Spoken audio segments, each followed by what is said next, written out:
national effort to halt the growth of this virus, there will come a moment when no health service in the world could possibly cope.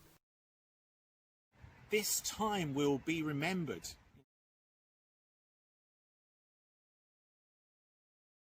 We've got to remember what we've gone through and learn from that. The coronavirus is the biggest threat this country has faced for decades, and this country is not alone.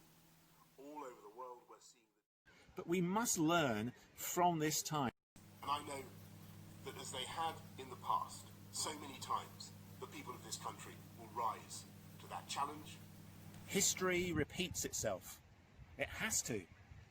No one listens. And at this time, we need to be people who listen and who learn. In this fight, we can be in no doubt that each and every one of us is directly enlisted. Each and every one of us is now obliged to join together. Learning from lockdown, because if we don't learn from lockdown, history might repeat itself.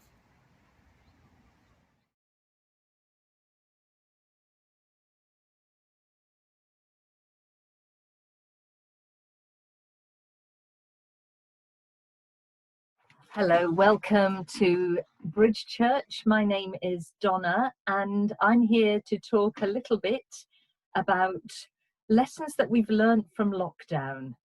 And hopefully you've seen the previous two sessions. And so this is all part of our Lessons from Lockdown series, and I'll be focusing on the relevance of the church. And I've had tears and sleepless nights over this. I don't think I've felt this confused in a long time. I don't want to get anyone's backs up, yet I don't want to sound patronising or over-sentimental. And I guess I was hoping anyone else could have this topic instead of me. But here goes.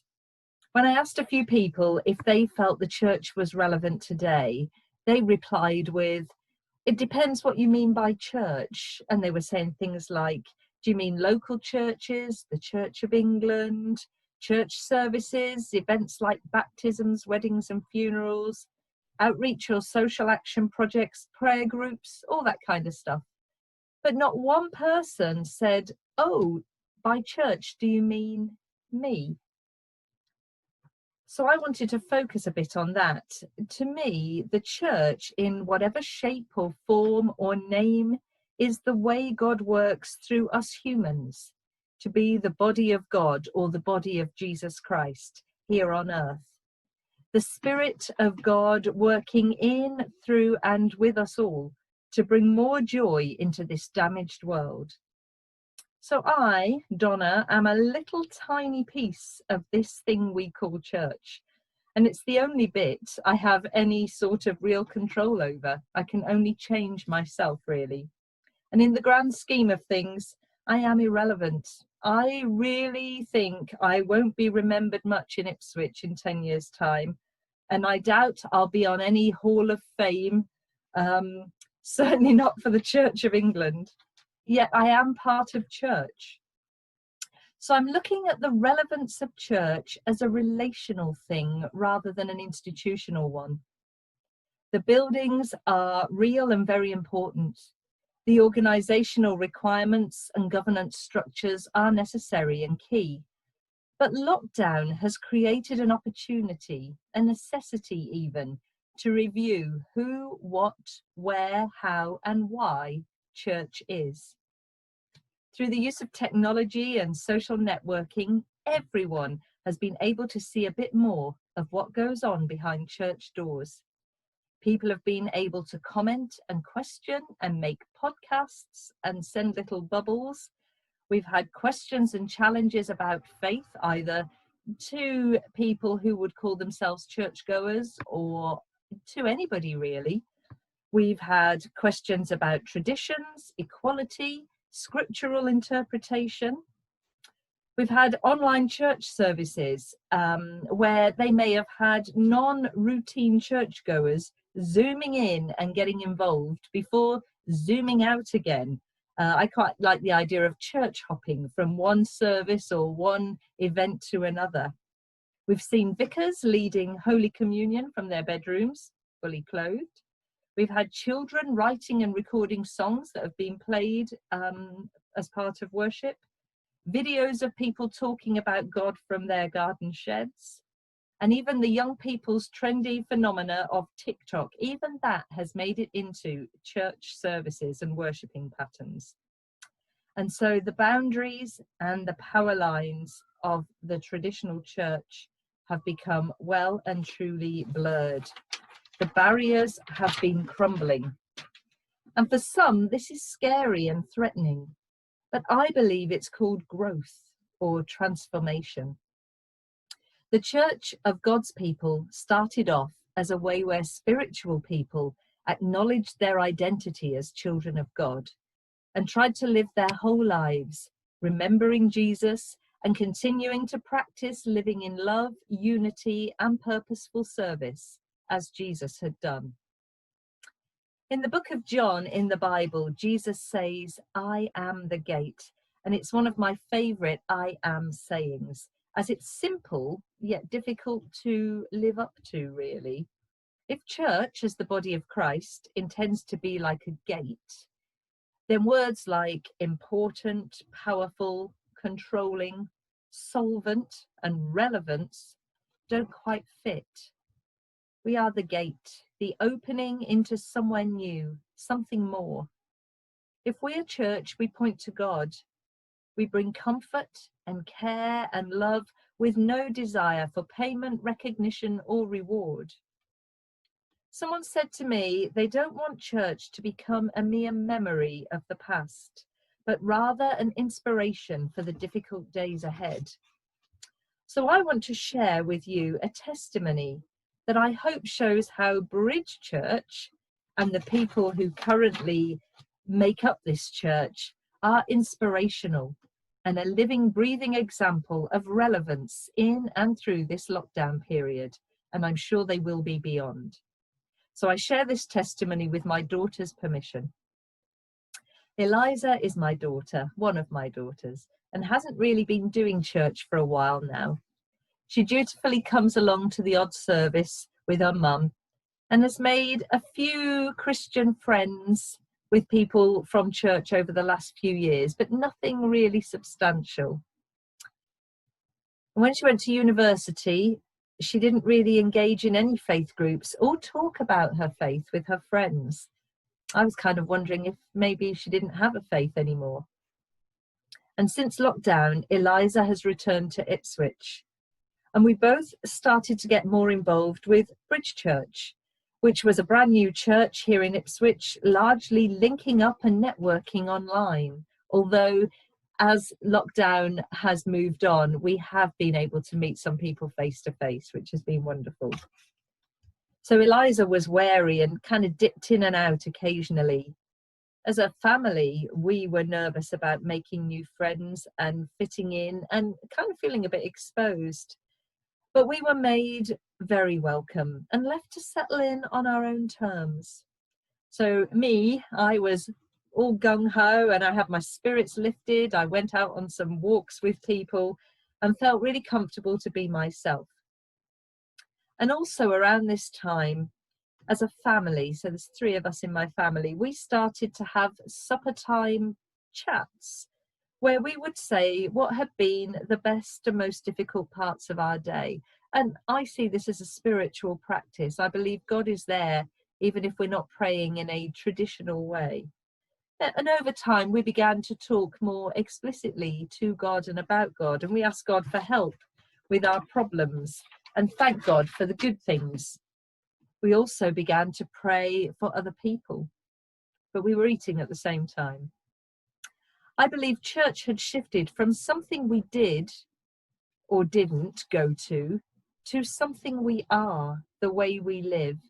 I believe that as a family, we were doing church at home. We were church. We were church. And we were also church at Bridge Church and in any other communities we're involved with.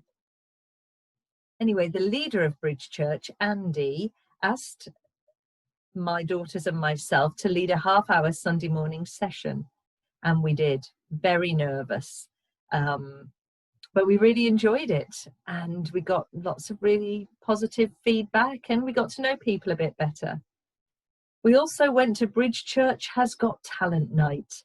Now, we didn't perform anything for that, we just watched, but the others, they really took the mickey out of themselves and let their hair down and had such a laugh.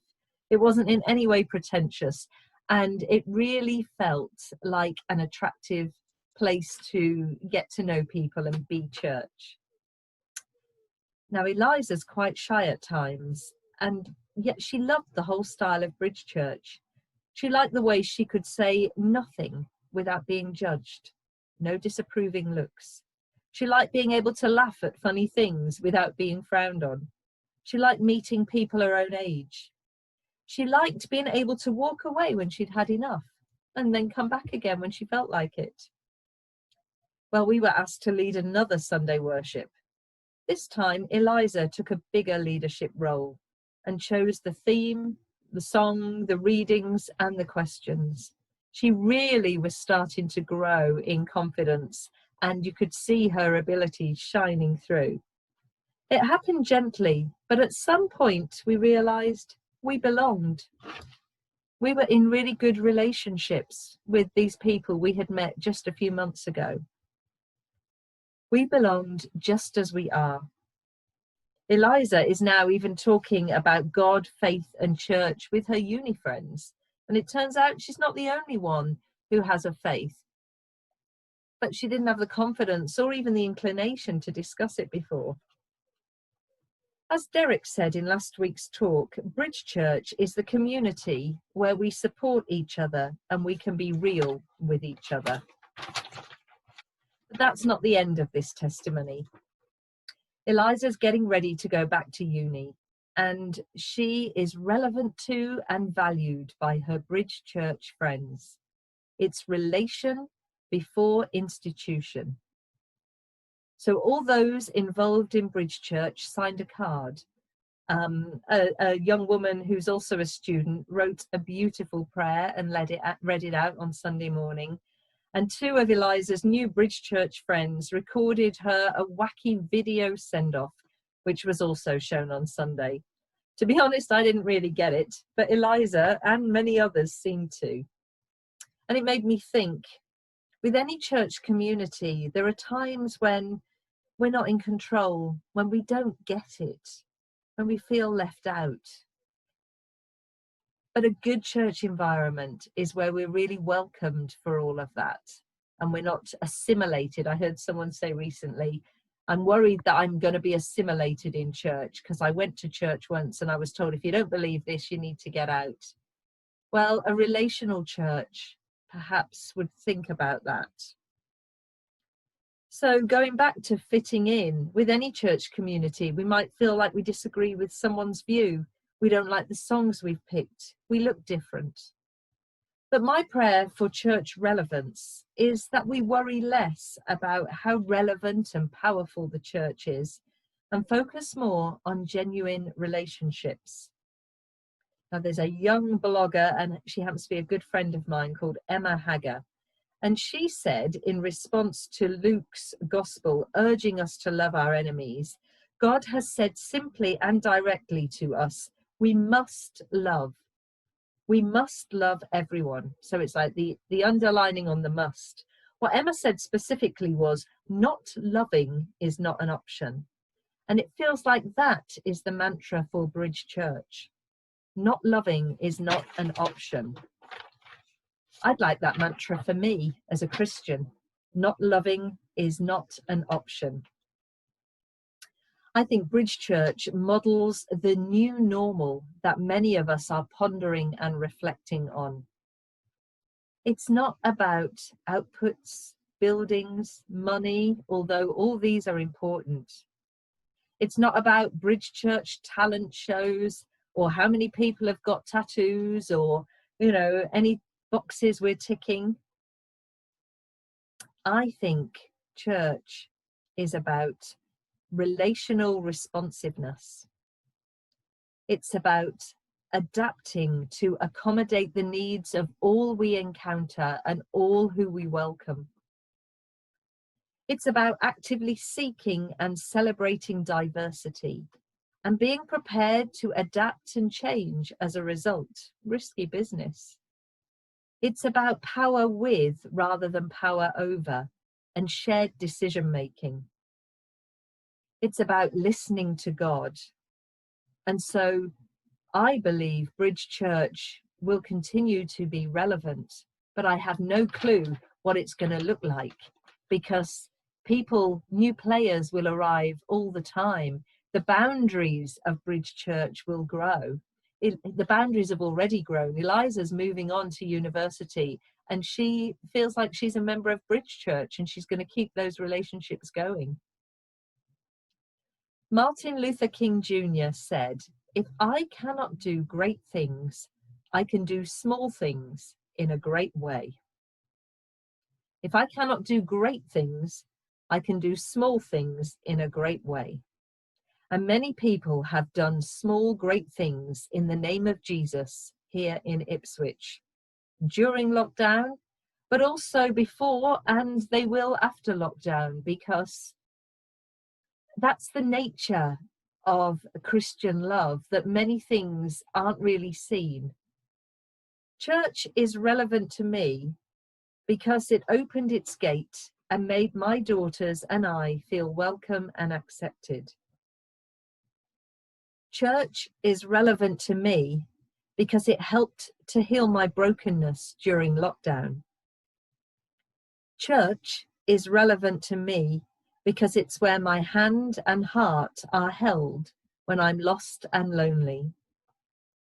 Church is relevant to me because it's where I make mistakes and amends and I'm loved through the whole lot.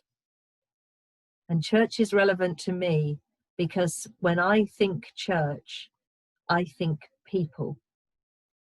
And I think of the people who have loved me unconditionally, who have challenged me and who have taught me how to love others. If church doesn't feel relevant for you, keep searching. Keep looking around for those small, great things. And there's probably something of a new normal church in the small, great things you see around. Or there might be amazing things that are happening. And if you dig a bit deeper, you might find that some people are doing amazing things in the name of Christ, but they're not speaking about it. Or you can look in the mirror and say, I am your church, and see what God does with that. In the first book of Peter in the Bible, it says, we are all called to show others the goodness of God. And I just cannot put it any better than that. We are all, everyone on this planet, called to show others the goodness of God. We are all called to be church. Thank you.